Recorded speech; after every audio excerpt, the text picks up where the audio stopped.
La 5e journée des éliminatoires de la Coupe du Monde 2026 s'est achevée ce samedi 22 mars sur un match nul décevant pour les éperviers, 2-2 face à la Mauritanie. Avec seulement 4 points en 5 matchs, le Togo se retrouve à la 4e place du groupe B, dominé par le Soudan, 11 points, la RDC, 10 points, et le Sénégal, 9 points.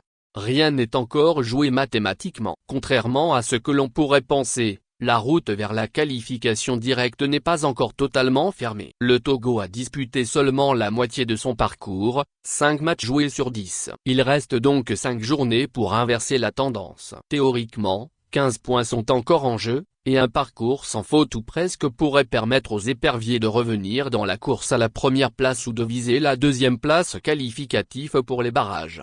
Rappelons que le premier de chaque groupe se qualifie directement. Les 4 meilleurs deuxièmes disputeront des demi-finales et une finale pour tenter d'obtenir une place au tournoi intercontinental de barrage. Avec un calendrier encore long et des confrontations directes à venir, notamment les matchs retour, les Togolais ont encore les cartes en main, à condition de ne plus laisser passer d'occasion. Des erreurs à corriger et une équipe à reconstruire mentalement. Le sélectionneur d'Areni Bombé a tenté de dédramatiser la situation après le match d'hier. Notre dispositif ne souffre pas de mots. Le dispositif qui a encaissé les 2 buts en seconde période, c'était le même en première période qui a bien géré le match. Je dirais qu'il y a eu juste une baisse de régime, un manque de concentration et d'engagement en deuxième période, c'est ce qui nous a coûté ce résultat à la fin.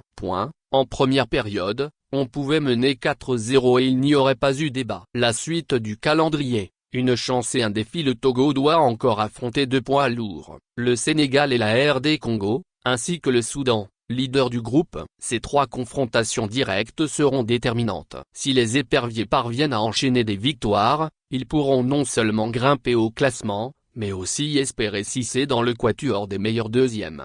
Conclusion. Espoir ou mirage? Les 5 journées restantes offrent encore un espoir réel, mais il faudra un sursaut immédiat, un mental d'acier et une efficacité retrouvée. La marge d'erreur est désormais inexistante. Le match du 25 mars contre le Sénégal pourrait être le véritable tournant d'une campagne jusqu'ici décevante. En cas de victoire, le rêve restera possible. En cas de nouvelle contre-performance, il faudra se tourner vers un avenir où la reconstruction sera prioritaire. Actualité éditoriale Sport Togo.